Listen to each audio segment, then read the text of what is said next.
Hey, how are you doing today? I guess let's go ahead and get started.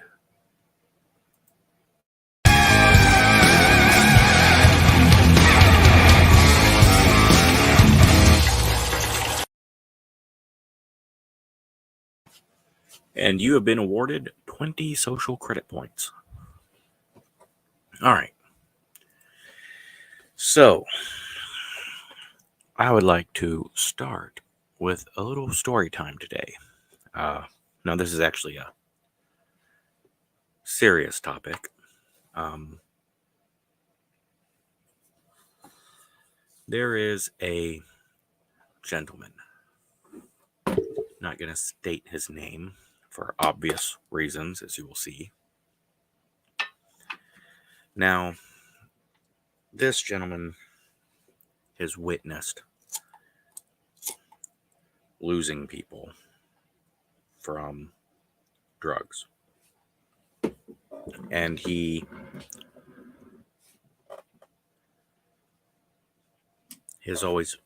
a good, nice, honest person. Kind that I like. He's a person I like and a person I respect. Today, he showed up at my place high as a kite. Seeing things that weren't there and behaving erratically. It is heartbreaking and honestly makes me sick to my stomach to think that he could be going down a path that so many others have. Wasn't in a good way. He's been up for a few days without sleeping or eating. I ended up taking him to his mother's house, about 16 miles away. And hopefully, he was upset and crying, ashamed that he is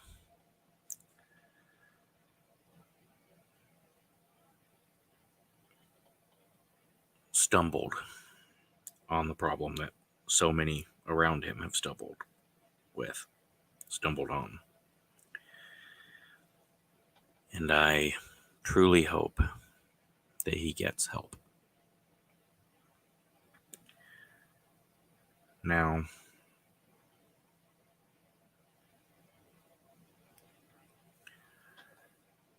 I'm not one to say, don't do drugs. I drink like a fish. If fish do drink, that is. I'm very much a libertarian and believe the government needs to stay out of people's lives as much as possible. But there are some drugs that destroy people's lives. And addiction is a very serious disease. Some people have no sympathy for drug addicts. You chose this. And while that may be correct, it shouldn't be a death sentence or a 20-year sentence for a mistake or for some bad choices.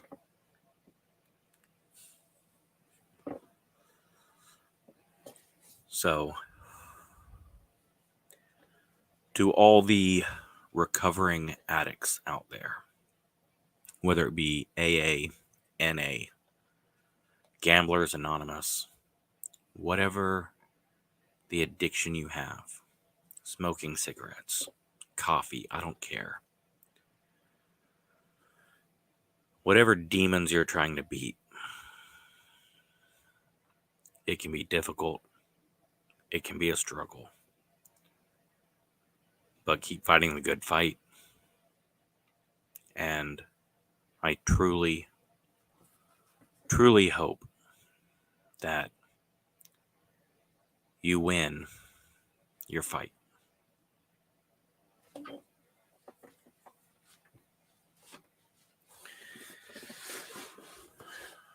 We lost Taylor Hawkins last week. It came as a surprise. I don't know if drugs are connected. I know he suffered a very serious drug overdose 20 years ago. And it was in Colombia, who famously has lots of drugs. Foo Fighters have canceled all appearances, aren't speaking to the press. I know they're a very, very close band. So it's definitely just heartbreaking. So for all the Foo Fighter fans out there, myself being one of them, I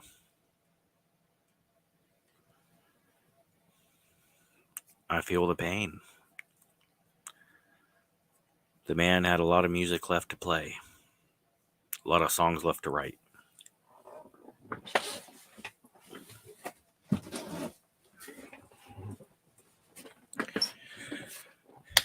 I have made a career change yet again.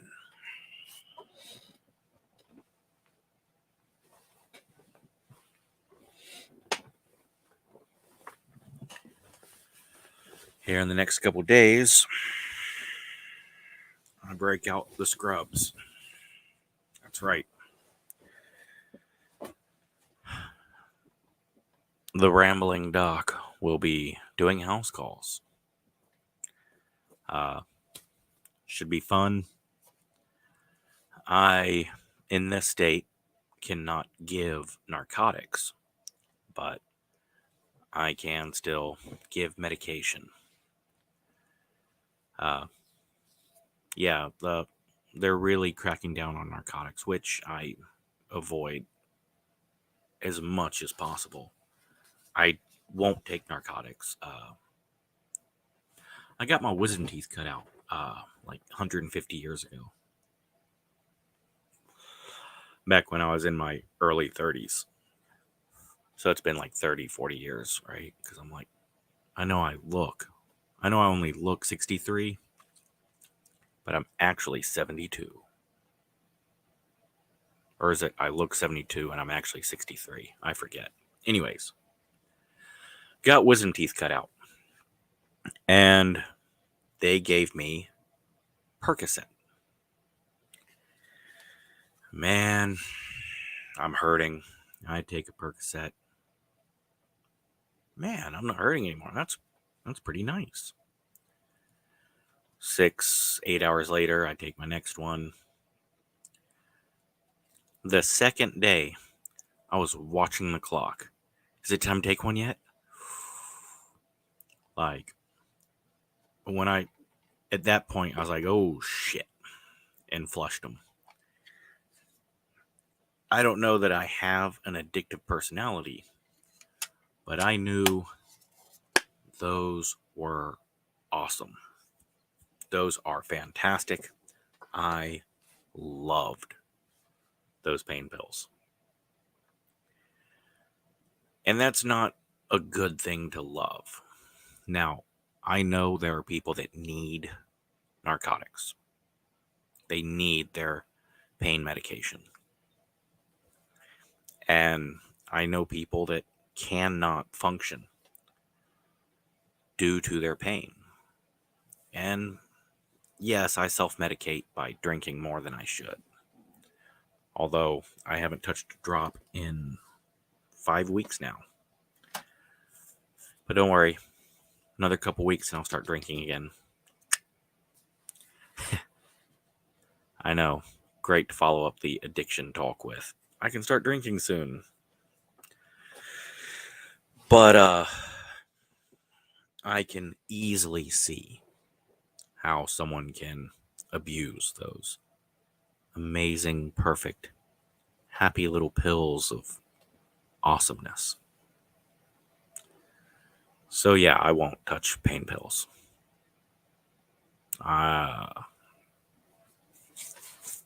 Won't do it. But yes, I will be treating patients again back in the medical field. I took some time off, did other jobs, but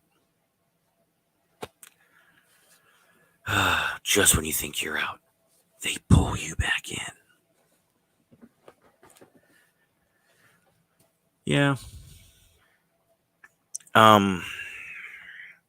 I was out having dinner with some friends of mine, and I notice it's pointed out to me that there's a gentleman with a hat that says Vietnam veteran on the back. And it may be cringy or it may be rude, but I walk over, I'm like, excuse me, I'm so sorry for interrupting, sir. Just want to shake your hand and say thank you.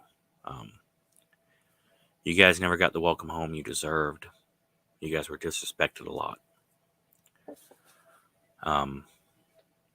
But you're not forgotten, and thank you. Now, we just had a Vietnam Veterans event a couple weeks ago. We raised $1,700 for charity. Really nice day. And the guy gives me this like awkward look, because it's awkward, when someone comes up and says that.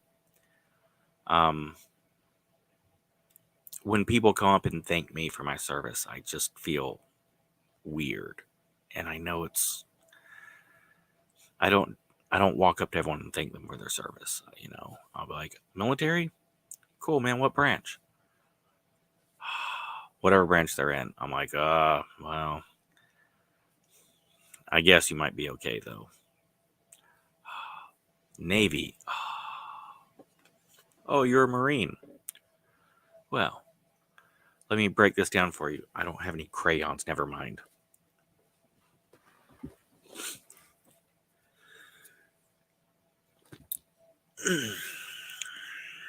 Gesundheit. But his wife walks over about 20 minutes later.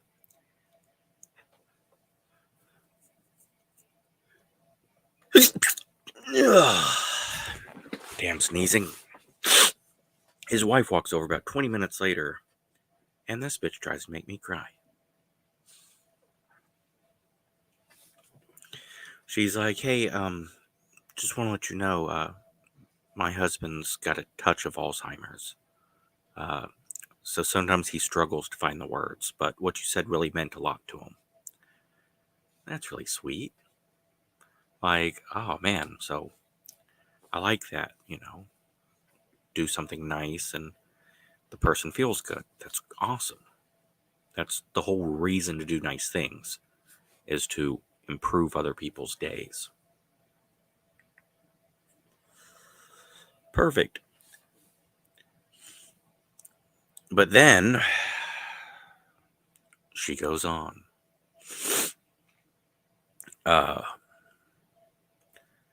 My husband's on hospice. He has a lung disease, mesothelioma. And this was one of his good days. So the family all went out and had a meal together. His wife and his 2 kids and 4 of his grandkids are all there.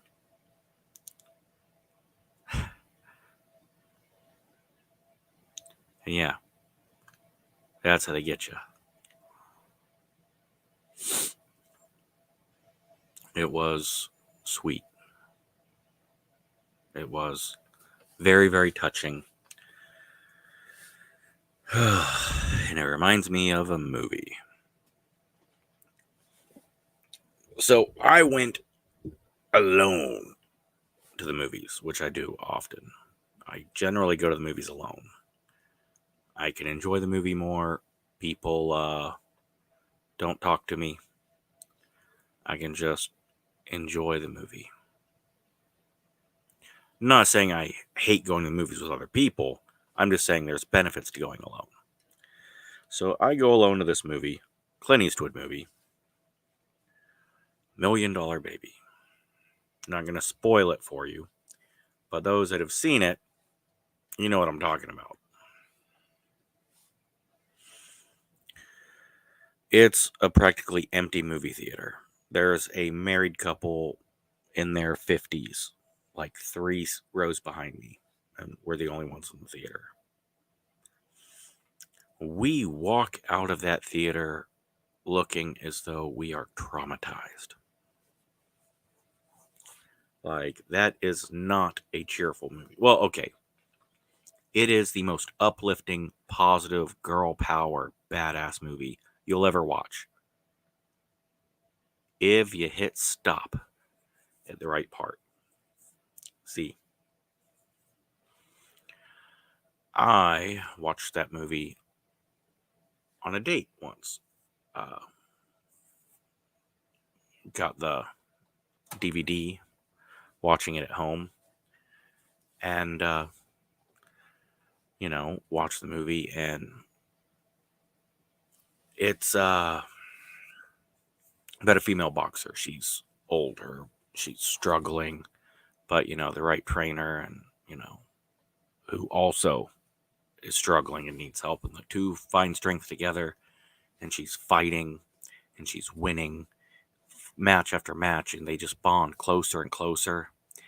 And you get to this climax, right? And it's like Rocky.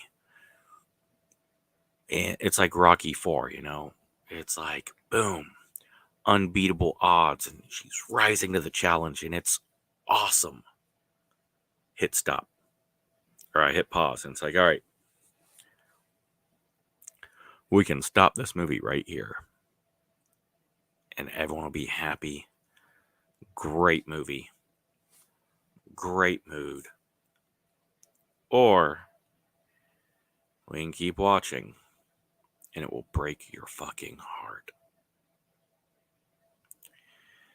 And yep, that shit is so fucking depressing. It's a great movie, wonderful movie, one of Clint Eastwood's best. And the man's made some great movies. But yeah, it's like, yeah, awesome, feel good. And then, yeah, whole family's out to dinner, kids, grandkids, awesome. Everyone thought it was really nice, and, everyone's... Because he doesn't have any good days, because he's dying of lung cancer, and he's on hospice, and we don't know how many days are left, and it's like...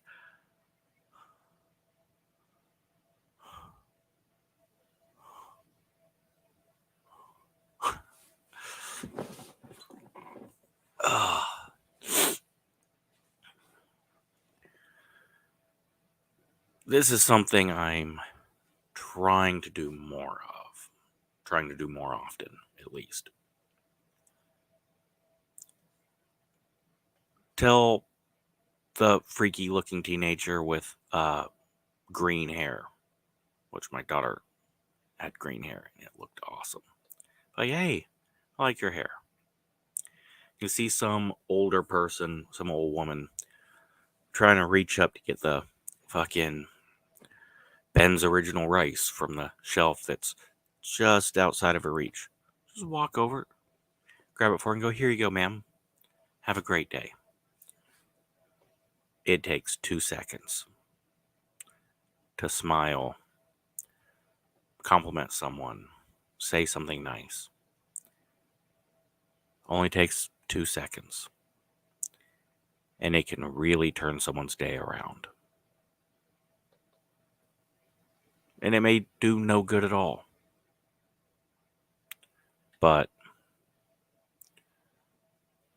trying to hold a smile, trying to be polite, trying to be nice to people. It's hard to be grumpy when you're smiling at people. Not impossible. Motherfucker, you can do it. I can do it. So I know you can do it. But just kind of my takeaways from the week. Some sad and some good. Oh, I got hired as a manager for a band. And the business cards just came in.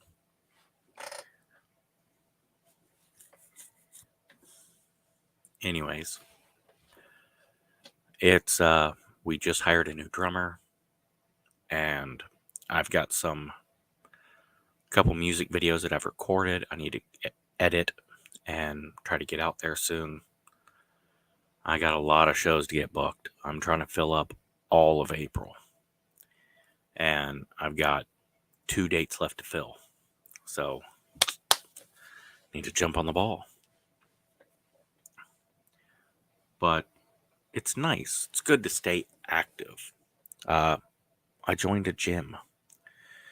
Yes, I'm a worthless, broken cripple. But I'm a worthless, broken cripple that can still do bench press and still get on the elliptical. And I can do curls, of course.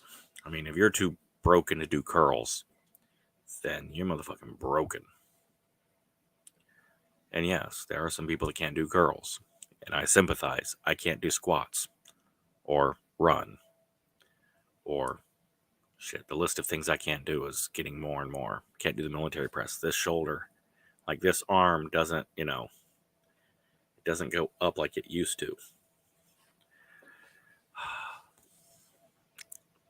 Shit, some of us get old. Some of us just get broken.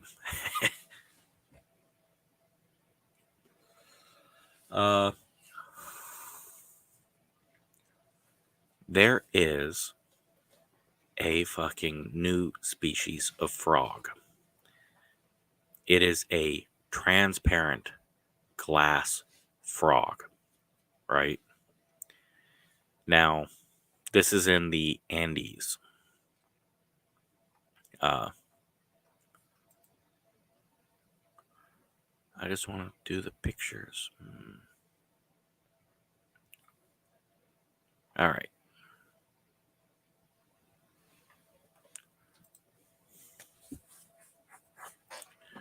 They're really beautiful, but really freaky. So I don't know. Like, at least in pictures, it's fucking great. But I don't know, seeing it in like real life might be odd. All right. So here we go.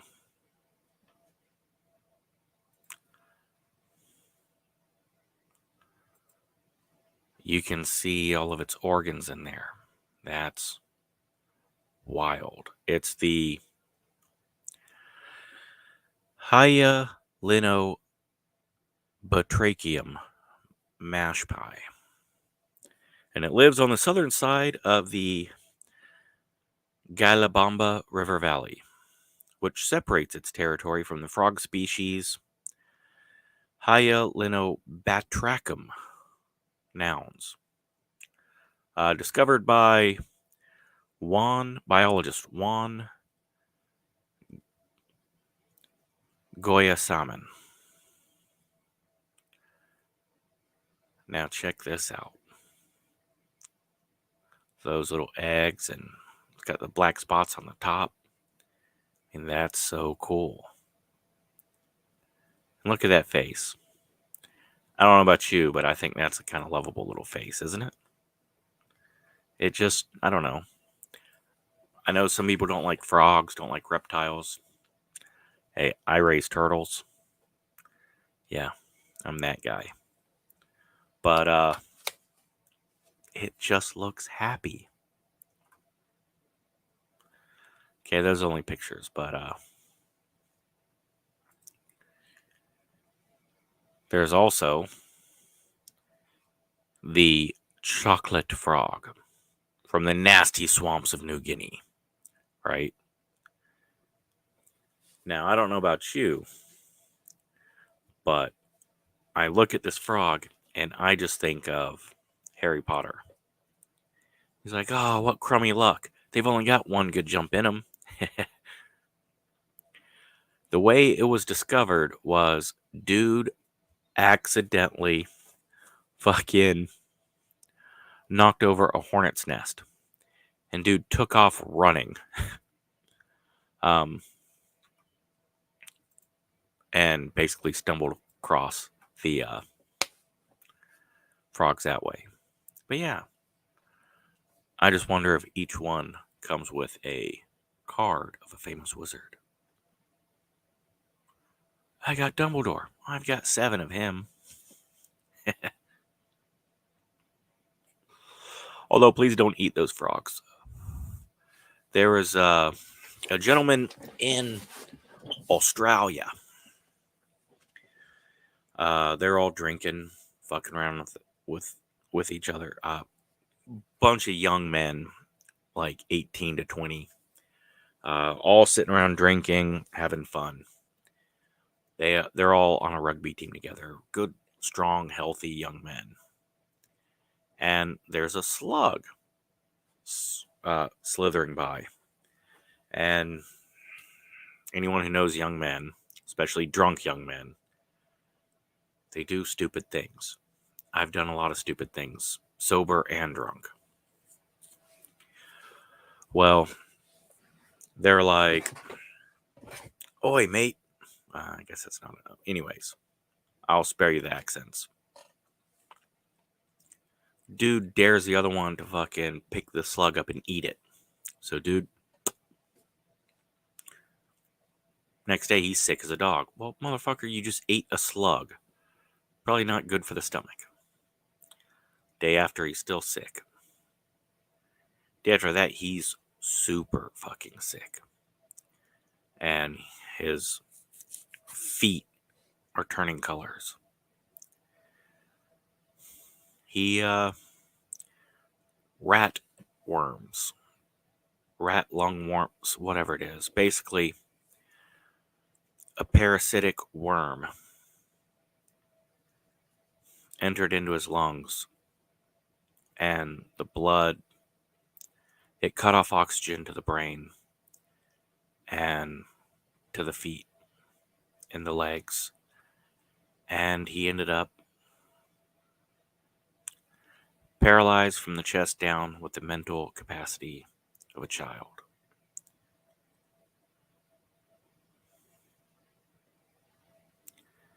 So yeah, don't eat the chocolate frog. Don't eat animals you see wandering around unless you know what it is, and then you cook it and eat it, and you know it's safe. Please don't just eat wild animals. Not everything's food. Like stumbling around in the woods and, oh, there's a mushroom, let me eat it and get high. No, that's not. It could be just a normal mushroom that people fucking eat, and it could be poisonous, and it could make you trip balls. But if you're not sure, don't fuck with it. Don't fuck with weird animals and plants and shit. Don't do it. Don't fucking do it. You never know. You could fucking be eating the outbreak monkey and fucking wipe out an entire population. So don't fucking do it. Now, I like history. And now, because it's after midnight, it is the 4th of April. So what has happened on the 4th of April? Sir Francis Drake, the Sea Dog, was knighted by Queen Elizabeth I. Yes, the Queen Elizabeth's old, but she's not that old. Aboard Golden Hind at Deptford. In 1655, battle at Postage Farina, Tunis. The English fleet beats the Barbary Pirates. 1789. First U.S. Congress begins regular sessions during George Washington's presidency at Federal Hall, New York City, ending 1791. Today, in 1949, NATO was organized. Disband NATO. Not needed anymore. In 1968, Martin Luther King Jr., Dr. King, was assassinated at the Lorraine Hotel in Memphis, Tennessee, by who many claim was James Earl Ray. Martin Luther King's family does not believe he is the killer, though. In 1973, on today's date, the World Trade Center opens up. And 2 years later, Bill Gates and Paul Allen founded Microsoft. Pretty cool. This is also the day that Hank Aaron tied Babe Ruth's home run record by hitting a 714th in Cincinnati, and the pitch was thrown by Jack Billingham.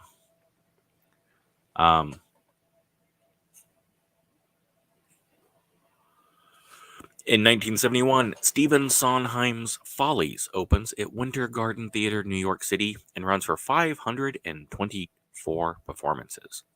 It was then the most expensive Broadway musical of all time. And the 1914 film serial, Perils of Pauline, is shown for the first time in Los Angeles. And those are the exciting things that have happened. Roman Emperor from 198 to 217,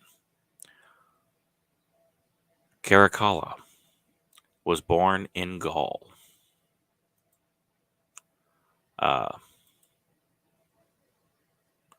Alexius I occupied the Byzantine throne.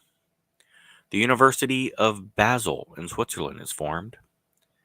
And Ignatius of Loyola becomes the first superior general of Jesuits. And in 1552, Saxon begins an alliance with Karel Anita Stroganoff. And Ivan IV gave parts of North Russia to fur traders. This is also the day that English King Charles II signed the Declaration of Breda, which is the freedom of religion. Pretty cool. And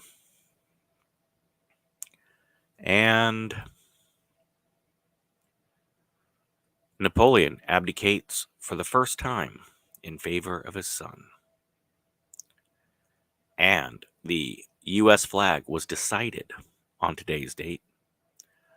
13 red and white stripes and 20 stars. And chocolate milk was patented by Caspers van Wooden. And that pretty much covers that.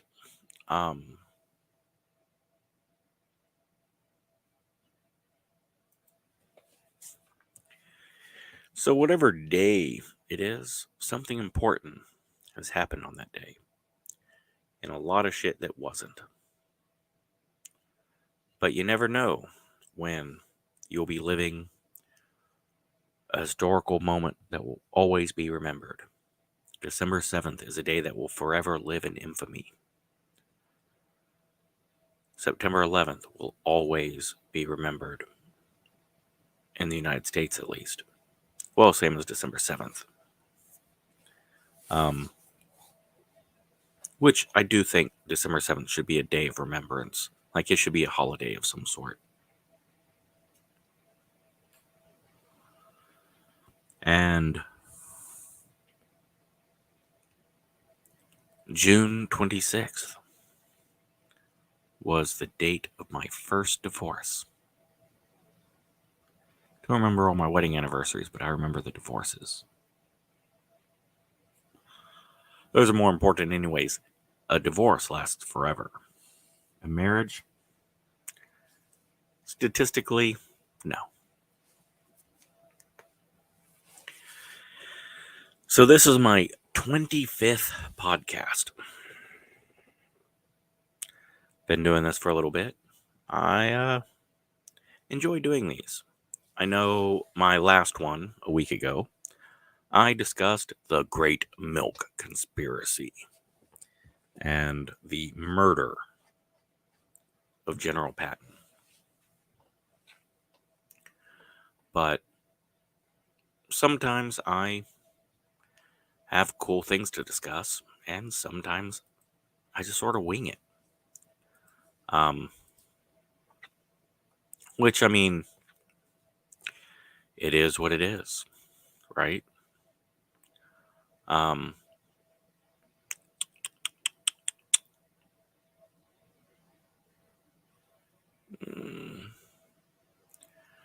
I know, speaking of memorial things, I would like to discuss eternal flames. Eternal flames generally aren't eternal, but you know, we just let them back. Elvis, in memoriam. You gave yourself to each of us in some manner. You are wrapped in thoughtfulness, tied with love. May this flame reflect our never-ending respect and love for you. May it serve as a constant reminder to each of us of your eternal presence. We all went to Graceland, went to Elvis's grave, and next to the grave there was a plastic box with rainwater in it.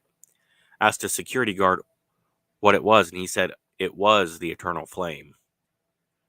We mentioned that it wasn't burning, and he said, it's a semi-eternal flame. The spirit of the song was inspired there. Blame It on Elvis. Michael Steele of the Bengals with that wonderful song, Eternal Flame. November 1st in 2000, German Chancellor Gerhard Schroeder accidentally extinguishes the Yad Vashem Eternal Flame at the Holocaust Memorial in Israel. You can't make this shit up. Of course, it was a German chancellor that did it. The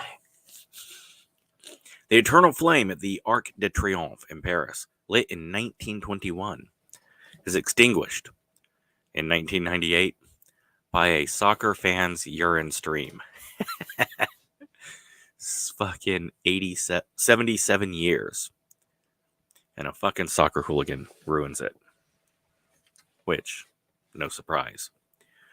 The Eternal Flame of the Cherokee Nation at Red Clay Park, Tennessee, lit in 1984. And that motherfucker, I've been there, and it wasn't burning when I was there. The JFK Flame in Arlington National Cemetery, lit in 1963, was doused with holy water from a Catholic school group. The Eternal Flame in memory of Elvis Presley at his Circle G Ranch in Memphis, Tennessee, lit in 1981, burned out a few years later. It was never relit. So yes, Elvis has two eternal flames that aren't eternal. The Shrine of Brigid in Kildare, Ireland, lit 200 AD. Extinguished in 1220 by order of a Catholic bishop. Lit again and extinguished by Henry VIII. It was lit again in 1993. The Eternal Flame in Manitowoc, Wisconsin was lit on May 30th, 1969. Extinguished 1974. The Eternal Flame in Troy, Alabama, lit May 6th, 2000. Extinguished February 21st, 2001. Didn't even make it a year. The eternal flame at the Napier War Memorial, Hawke's Bay, New Zealand, lit in 1956. It was extinguished sometime prior to 95. Cedar Rapids, Iowa, had their eternal flame extinguished in 1954 due to safety concerns. The eternal flame in Ottawa extinguished in anticipation of G8 protests. The eternal flame in Crestview, Florida, lit in 1994, extinguished in 2002 permanently, but many, many times previously. Charlotte County, Florida, the Kiwanis Club, July 4th, 2003, lit an eternal flame dedicated to war veterans. Within a month, it was extinguished and never relit. The eternal flame at National Civil Rights Museum in Memphis, Tennessee, under the balcony, where Martin Luther King Jr. was killed in 1968, is still burning. The eternal flame at, of course, Zitzer Nagabird. All right, in Armenia, Yerevan, Armenia, to commemorate the Armenian genocide. Yes, it was real. The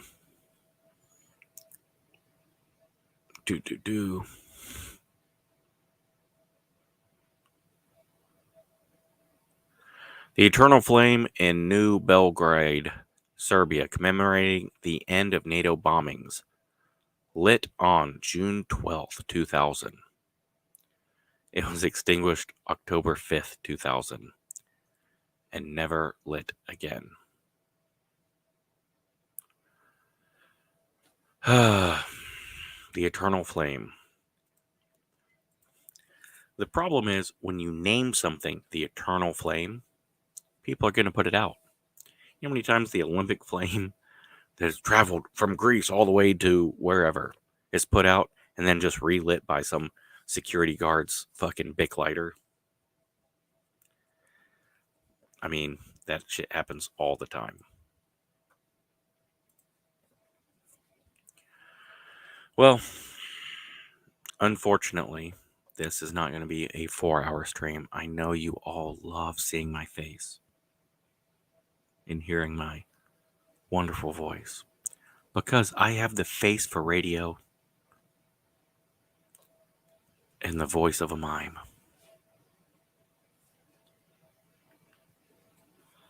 I should work on that. Better punchline. Voice of a mime. Yeah. I got the face for radio and the perfect voice for a mime. I'll work on it. But this is a short one. It has been a long, long week. And I need to get some sleep because I have to go get a TB test tomorrow. Tuberculosis. And I have not studied. So hopefully I pass. And don't worry, when Lent is over, I will be back to my drunken rambling self. I know I'm much more boring when I'm sober. But, no, there's no but. I'm generally just boring anyways, but at least when I'm drunk, I'm funny. At least I make me laugh. Anyways, I really do appreciate you taking the time to watch this. 25 podcasts. I probably should have done something special, but I'll do that for 50. Maybe. All right, I do have some plans for some reaction videos coming soon. They should be entertaining at the least and annoying at the most. But, there is one thing.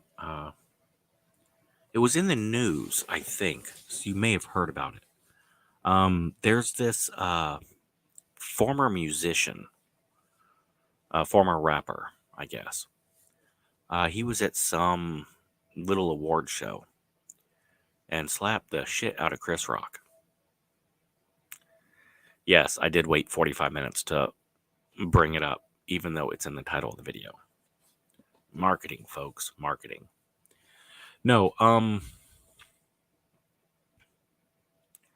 Will Smith,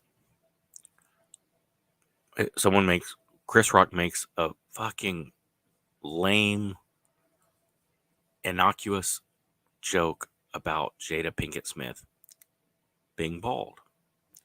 So he references a badass movie that's full of girl power when Demi Moore had her head shaved, and it was kind of like a little. It was a thing for a while. Like a lot of women are like, "Yeah, shave my head," and you know what? Some women can really pull it off. And Will Smith, oh shit, my wife's not laughing. Now she's giving me the side eye. Oh no, she's gonna cheat on me again. Runs up on stage and slaps Chris Rock, and runs back like, "Did I do okay, baby? Did I do okay? Can we make love tonight? You'll let me cut line?" Yeah. Now, I'm not saying that she has no right to be, he's making a joke about me. Cry into your millions of dollars. You're at the Oscars, and a stand up comedian is presenting an award, and he's going to make jokes. Part of the job description is you got to put up with comedians. If you don't want to put up with comedians, don't go to the show. You don't show up at a stand up comedy event and go, "Oh, that's not funny. Stop telling jokes." Now, the Academy is going to punish Will Smith. Or can they? Because he resigned from the Academy. Now, Netflix punished Will Smith. They are fine with cuties, but they're not fine with Will Smith. They have canceled his upcoming movies. Sony has scrapped plans for Bad Boys 4. And Apple TV, which apparently is a thing, they have scrapped some projects they have with them.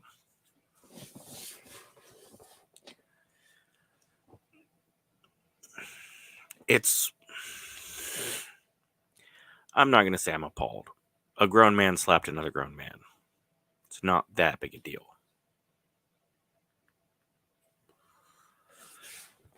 So it would be disingenuous to be like, "I am shocked and appalled." No. I think it's stupid what he did.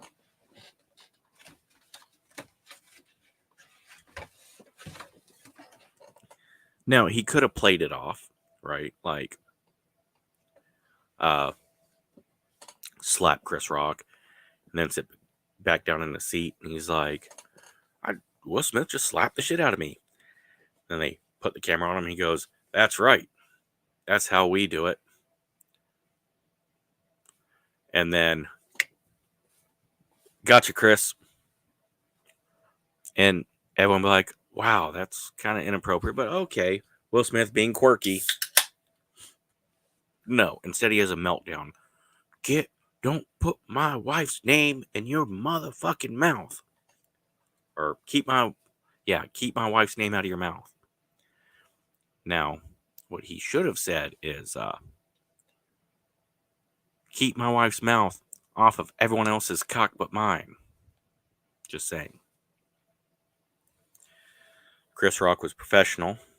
He stammered about, "We're going to give out a documentary to the best award, or best award of the... Here's an Oscar for documentaries." I really wish he'd said, wow, well, that was an entanglement. I'm going to feel that till next August. Referencing the friend of her son's that she banged.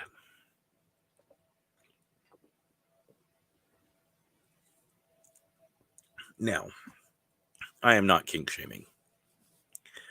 And I know people with open relationships. some that would surprise the people around them. It's a somewhat more and more common thing. And, you know, great. More power to you. However, what she did with her talk show, she emasculated him. And he's gotten some flack for it. And all he did was how Rebel Wilson is making jokes at the BAFTAs about Jada Pinkett. Ricky Gervais is like, I wouldn't joke about her bald hair and make fun of her boyfriends. All he did was really shine a light on Jada Pinkett. And she's getting shit on way worse than, hey, bald head. Can't wait to see you in G.I. Jane 2. Which isn't necessarily an insult. G.I. Jane was a pretty positive movie. So,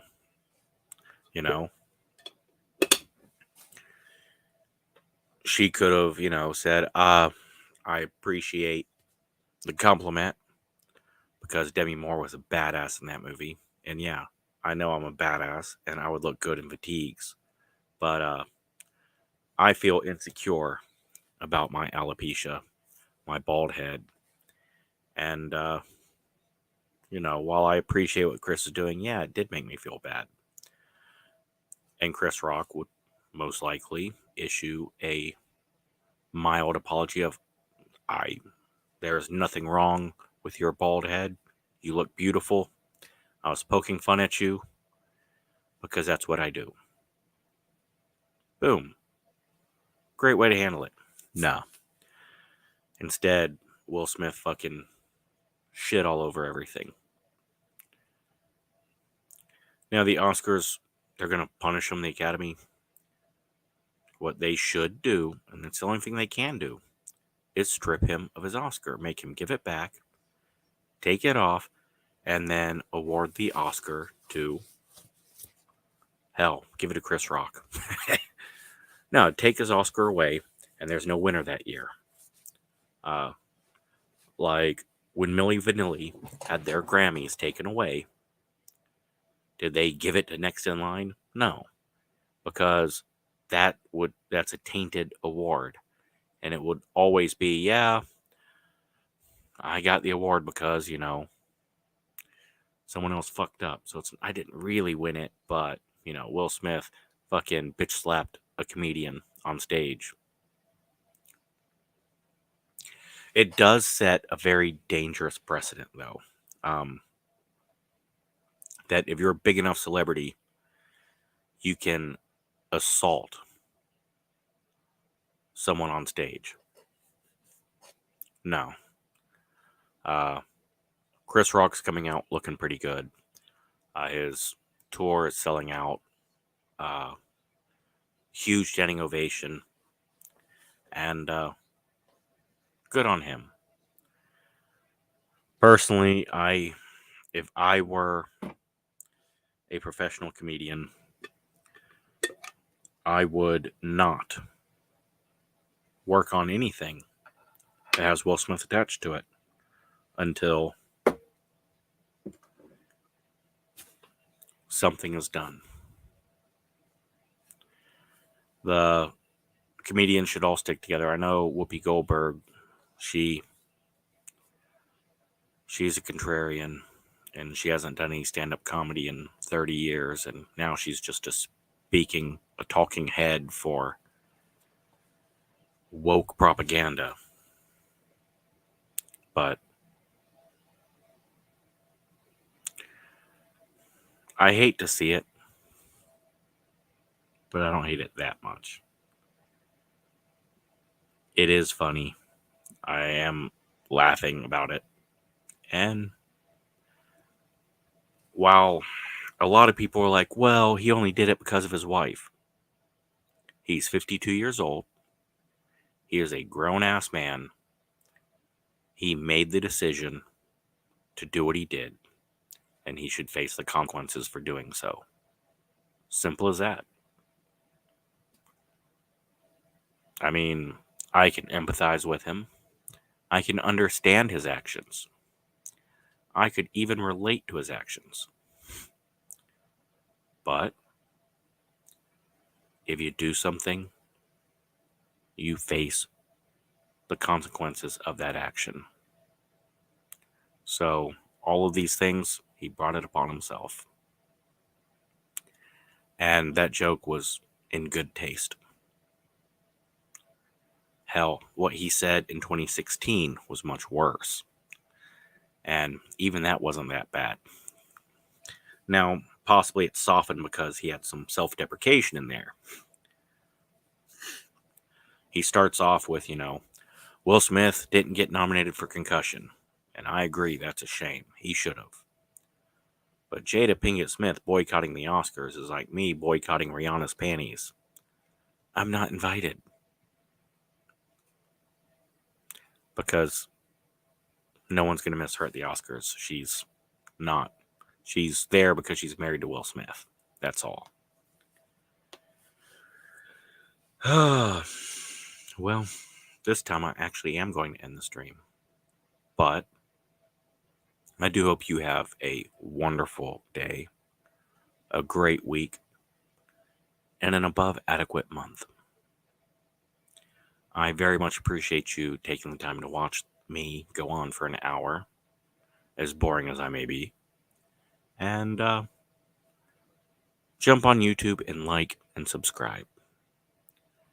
And if you really want to help me out, go hit me up on Odyssey and watch there, because I actually get paid when you watch me on Odyssey.